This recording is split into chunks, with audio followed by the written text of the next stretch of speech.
yeah, my title is Shifting Container Security into Overdrive with Prisma Cloud. So Prisma Cloud is the main angle we are talking about. Um, yeah, let's talk a little bit about what we will cover in this session. So we will talk about the architecture, about what needs to be secured. We will talk about the roles which are involved into securing container workloads. Everything is related to it. We will talk a little bit about the best practices, how to integrate this into your workflow, into your processes, and at least I will mention some stuff around insights from customer projects which we came across and which is most important to our customers. So first of all, we see more and more customers which are using or adapting the cloud, and in this regards, most of them are using applications which can be transported right away into cloud environments, which is pretty good. This is going into the modernization of applications. On the other hand side, you have the situation containers are at least going into mainstream. You will see by 2020 that half of the container deployments are adapted. And what we are seeing as well is that many customers are using Kubernetes already today. Yeah, it's not only one flavor, we see different flavors, we see different clouds with different approaches. Our customers are using the containers from one cloud to another cloud, so we call it this multi-cloud approach. Today, organizations or customers having a lot of options. Yeah, we are coming from an area for many years, VMs were a big play. Meanwhile, this changed a little bit. You can see this on this chart. So we had containers as service, and meanwhile, we are talking about on-demand containers and also serverless. Serverless, an offering where you have a solution which is operated by a cloud service provider, where you can also run your code on. Yeah, containers itself, it's very similar. You're creating your architecture in regards of containers, and you run your code, your organization, your offering on that. The journey to the containers, yeah, it's a different one. I mentioned already the VMs. So VMs were the next one to get unrelated to hardware, to go into a direction where you can scale out, where you can build a lot of stuff, where you can script stuff. And as you can see, in this middle layer, yeah, things have changed from the hypervisor to a container runtime. Many customers are also using VMs to run their container environments, so to have another level on top of this. If we are looking a little bit further into the direction what Kubernetes is providing, Kubernetes is an orchestrator to run your container workloads that you are controlling, spin up, spin down, to upgrade, to scale out, all this kind of stuff, what you need to do with this. And yeah, it's very popular at the moment. So if you are looking into the offerings from several sources, you will see many are Kubernetes ready, and you can use it right away. So container characteristics, containers are very minimal. So you can run one process by one container. They are very declarative. So how you configure them or how you create these containers. And a container has a special use. You run one process in it. I compare this all with cats or pets versus cattle. Yeah? The VMs are the pets. You take care for them and watch for them. And the containers are more the workloads, the animal farms. Yeah? You are looking for, you run them, and if you do not need them, that's not very lovely what I'm saying now, you run them till you kill them. Yeah? So most of the containers are out there for a special purpose, and you use them till you make a maintenance release, when you're making updates, all this kind of stuff. Yeah? Normal screenshot here is your lovely pet versus a cow. Yeah?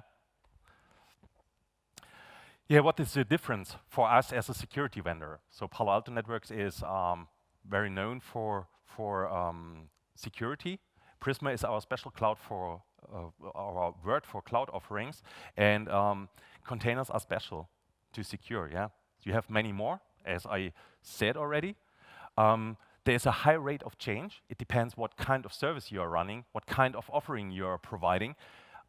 We know customers who have a lead time for a container 4 hours to 8 weeks, something like that, and many of them. So you have to be very close to what you are providing there and what your runtime is doing there.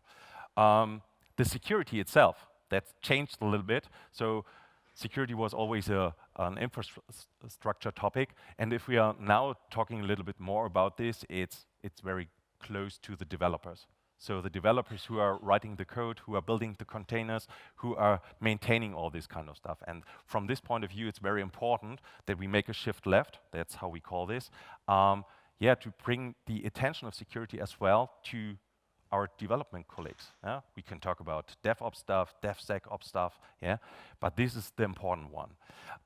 Another one, which is really important for this environment of containers, is that you can pull and move the security with the container where you are. Yeah? It's similar in the old days of VM deployments. You always need that the security is following your environment, and that's the same thing with the containers. So you need something where you are reapplying security for containers as well. When you're changing their setup, you bring them up, bring them down, you change the region where the container is running, all this kind of stuff. Yeah. Click. So I used this upfront already. So an important point is the build, the ship, and the running, yeah? Which I called already shift left. As said, developers are one of the most important part in this scenario. So what we can give them in regards of information, unweak libraries, all this kind of stuff, that's the important part of it. Shipping, is this a good image which is in the registry? What is the source of this image? Can I trust this image? Can I use it for what I want to run this stuff on? Yeah? And at least cloud service. Where do I deploy my stuff to? Is it reliable? And so on. So, well, let's have a look into the container template itself. You see here on the left side a screenshot of the whole configuration of this container. You see the base image, where it's coming from, who's the maintainer. You see the applications which need to be installed, the framework for the application flow, what's exposing.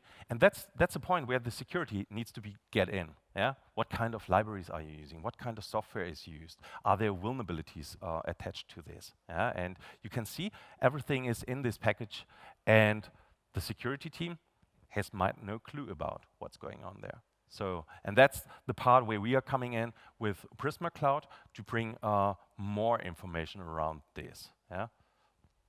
So the best practices for container deployments are, at least have a look what you are running, how you are running this stuff in your environment, what is the main purpose of this. Are you sure where you're getting your libraries from, your images from? That's what I said already. It's everything about trust, not that you have something hidden in the environment. CIS, the Center of Internet Security, is one good source of information and benchmarks that you're getting an idea how good you are positioned in regards of security of your containers and of the software.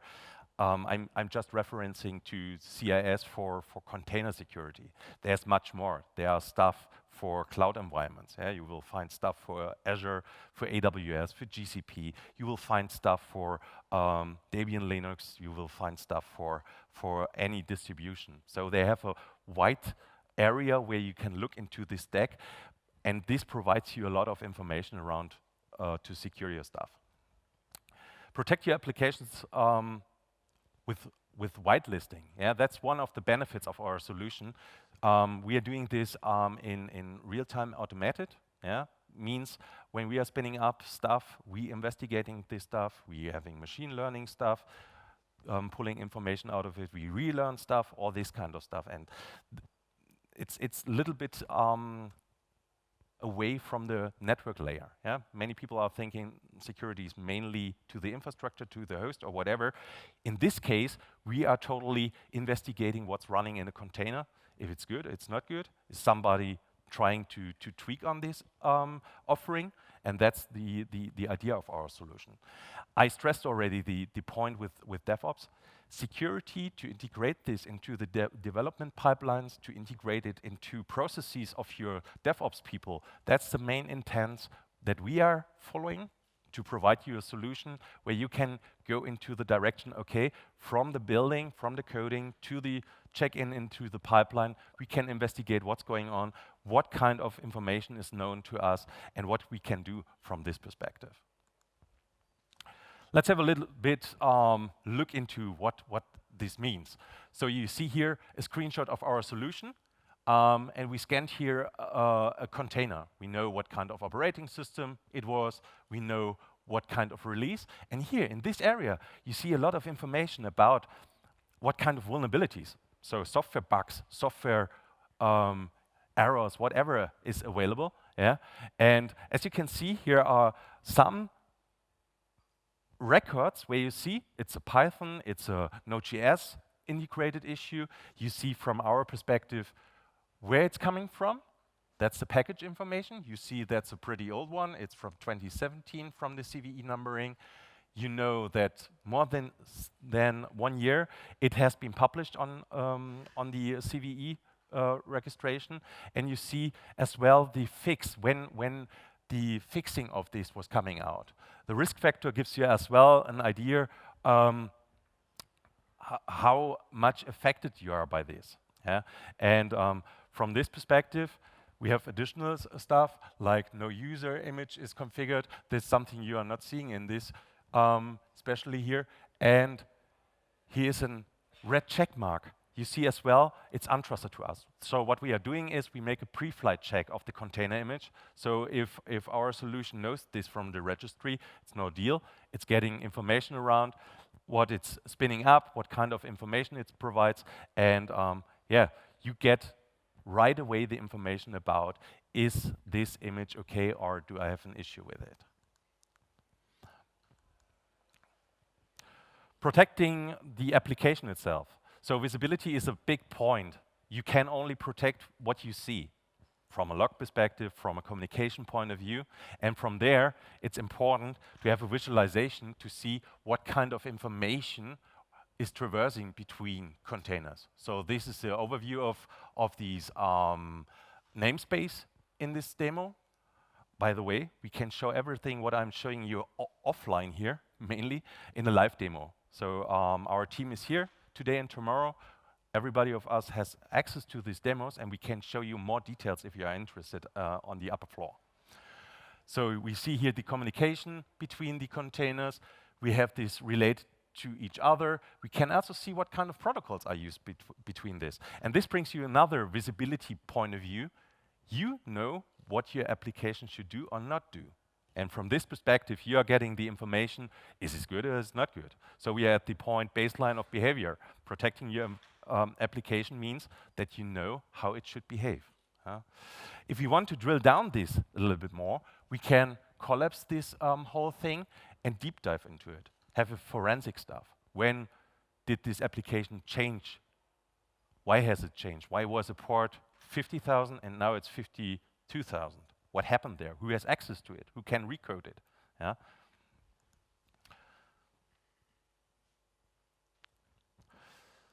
Securing the traffic between the containers is a point I brought already in my previous slide.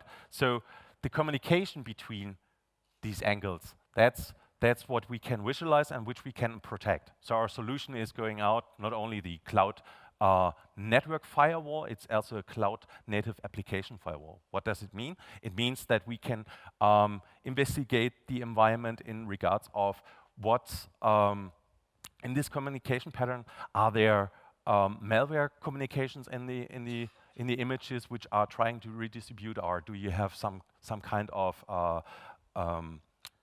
crypto mining stuff in there? what we are doing is that we can automatically learn this communication, that we automatically disable communications which are not required or not allowed. So we have a positive and a negative enforcement method. Means you are getting information around what is allowed and not allowed. As I said, it's very descriptive. If you are having an environment where you build your application, where you build your stuff, you will know what kind of communication is required and how it should behave. At the end, you can decide if you want to full block the communication, if you want to go deeper into this, investigate this stuff, running an alert, do not interrupt the process itself. That's another point you can use at this stage.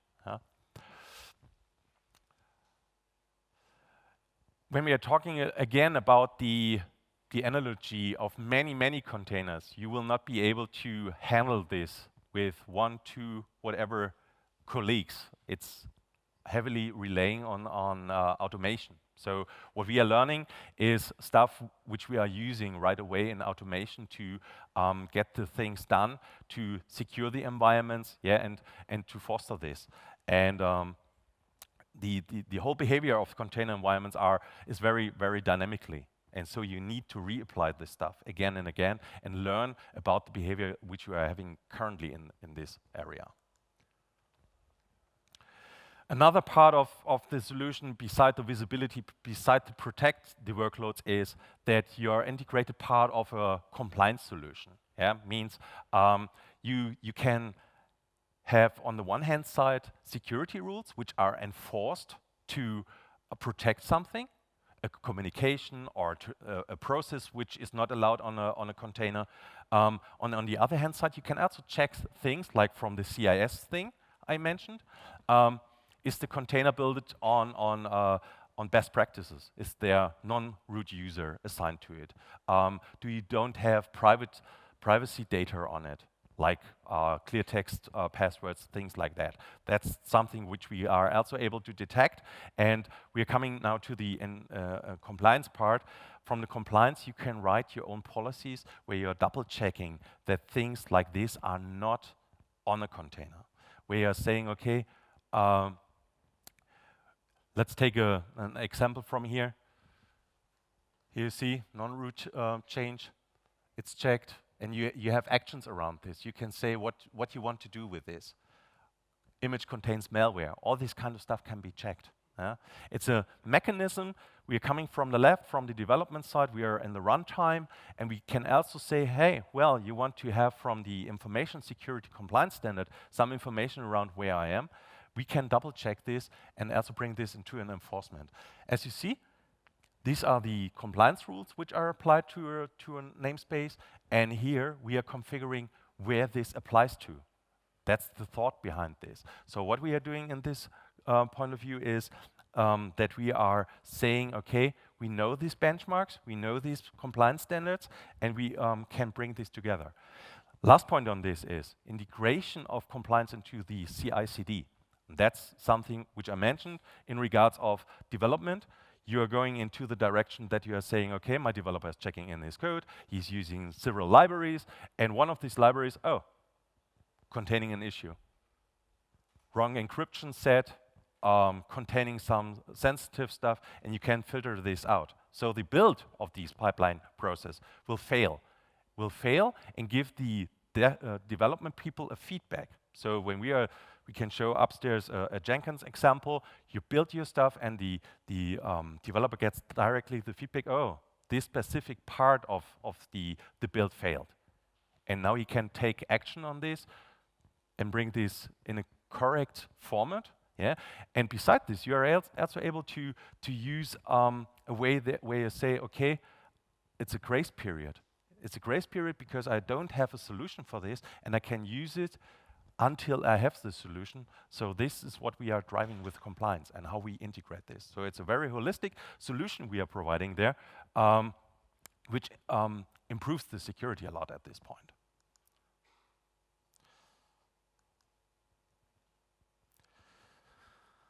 A little bit more stress on pipeline integration. So what you are seeing here is as soon as the repository came in, the build image went up, the scan of the image started, and this is something which you can see in the results of your pipeline tool. We are supporting several pipeline tools. We can integrate with the most popular of them. So step by, have a conversation with us. We can double check this. We are outlining everything else in our spec sheets. Too much to mention them right away here. So, but this is a very big point of this. And you see each step which is going through this. It's a small API, CLI tool which we are using to integrate, and it's going to our solution and figuring out what kind of issue might be there. Beside this, we are using a threat intelligence service for our solution. That means our components, which are doing the scans, building these information in regards of vulnerabilities, of bugs in operating system, and so on. This is part of our threat intelligence service, and it's updated immediately multiple times per day. Palo Alto Networks has a lot of threat intelligence information. Due to that, we are having a lot of clearance of zero-day issues and so on. And that's what we are bringing in as well at this point. And if you are rerunning stuff, yeah, at the one stage it will go through. If our threat intelligence is updated and there's something new, you will see that immediately it will fail. In a deployment phase, as I mentioned in 2 or 3 slides before, with the visibility, you will see, okay, that's my runtime, and something changed. So you have both from the build process and also from the run process, that you are always in a good mode to see what's going on, what has changed, where I might have a security issue. Yeah. From the speed perspective, that's also important. Such a scan is a very short effort. You will go through this and you can step into each of these areas to deeply investigate what's going on. We can enforce stuff that's just in a learning mode, that people are trained on this. Yeah? And this is also something where we'll come to in a moment, learnings from customers. Yeah? So you can go with our solution to block things which are very hard and very critical vulnerabilities in environments. You are also able to block stuff in this manner if it's not fitting to your environment and how you are building your software code. So if we are now talking a little bit more about the learnings and experience of existing customers with us, it's mainly get part of the DevOps pipeline. Yeah? So be part integrated into it. Show the customer, or not the customer, the developers, what is the result of what you are doing. Yeah? How important it is. Many times are people thinking, okay, I have no clue around what's wrong with this software, I will use it right away. It's a different way. Have an investigation and just see what it will affect. If you have a library for encryption which is not working properly, or if you're having data in a container environment which shouldn't be there, test data, for example, it's not good. So integrating in a technical and also communication point of view. And our solution is able to run reports, to give visualization to each party in a development process. And that's the idea, how you can bring this together. As well, to get more awareness about how important it is to have clean software up and running. That's another one I can bring to the table here. So at the end, everything is much more interesting like a live demo. I would like to invite you, if you want to see more of our solution, just visit us in our booth in the upper floor. Do we have any questions? Yes, we do. Oh, thank you. All right, so if we can you hear me? I don't think we have mic working. Can I get the mic? Oh, thank you. Thank you so much. Yes, so we do have a couple of questions. I think 6 in total, so let's get to them. So in your opinion, as a security engineer, what is the security area that developers overlook the most often? Thank you for this question. So everything I have talked about is not code review or something like that. So what I'm seeing is, well, I'm using pretty old software which is not patched, and this is also something the infrastructure guys and also the cloud service providers are thinking, oh, I patched everything. If you're looking deeper into this, you will identify that there are parts of software in use which you shouldn't use anymore because something has been identified or it's not fixed yet. So that's a part I can tell you here. Thank you. All right, moving to the next questions. Are you using Cube Hunter in your product? If I'm now aware what Cube Hunter is and what we are using on the neither, road, so I need to skip this. The person who asked this, please step by, say hello, and we can deep dive this a little bit together. Thank you. all right, so hopefully moving on to next one. How can you really trust Docker images you download from the internet? I wouldn't. So, yeah, I'm playing a lot with technology, and there's also stuff where I say, okay, well, now I need to get this from the internet. Handle this really with care. You do not know who has built this, who has installed software in there. You have no index about this. And what you need to do is, we are also offering an open API at the moment. It's in beta, where you can drop your container to, and we are scanning this and giving you an impact analysis of this. Yeah? I really do not trust anything, yeah? Due to that I'm in security. And at this point, I would recommend always, if you have the chance to use a scanner like we are offering with our scan API, use this to get an idea what's beside your main intent of this container installed in this container. Because backdoors or some remote shells, you are not aware what's going on there. And in the cloud, you need the visibility. You need the visibility what's communicating outside, what is doing lateral movement, so moving inside your cloud environment. That's an important point.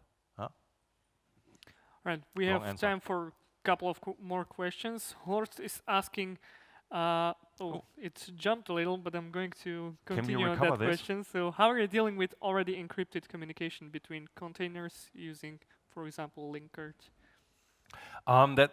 Communicate, which we are using now. It's the highlighted one. The highlighted one, yeah. Okay. With encrypted communication between containers, that's really a big point, because it would mean that you need to decrypt this stuff. And there are different approaches which we are offering as a Palo Alto Networks. So it depends a little bit on what you want to do there. It depends a little bit on the TLS version which you're using there. It's hard to answer this right away, to be honest. All right, I think we can answer them both, as we have still 2 minutes. So how do you get the traffic between different containers in your demo Kubernetes cluster? In our demo is a dynamic demo. Our engineers build it, so we are using some kind of processes in there, so that we are having a relationship of this service. So there's traffic generated, which is creating this kind of traffic. And if you want, you can look into this, getting an idea of the events which are evolving there. That's how we are doing this with Palo Alto Networks. There are several projects out there as well from the Overdrive project. The juice shop, for example, you can use this right away. You should not expose it to the internet. Yeah, Heroku will do this with you. There's an agreement with the juice shop developer. There are different ways how you can do this to test this stuff. Yeah. All right, so last but not least, Horst has another question. Are you using open policy agent under the hood, or what are you using for compliance checks? From the compliance checks, it's a own solution which we are using. So how we are tied into the architecture. We are also able to use OpenSCAP as an integration. For us as a company, we are looking that we are mostly free of agent installations or something like that. So what I've shown you in the screenshots is itself, it's a container. So it's minimalistic from the installation, from the effort, what you need to spend on CPU, on memory, and so on. And from this perspective, we are able to do things, as I said, with OpenSCAP. Out of our tools, we have the data, we are having the logs, and we are correlating this stuff. using the mdaemons and so on. Yeah. All right, Christopher, thank you for answering the questions. Thank Thank you you for your presentation. Thank you. Clap for Christopher.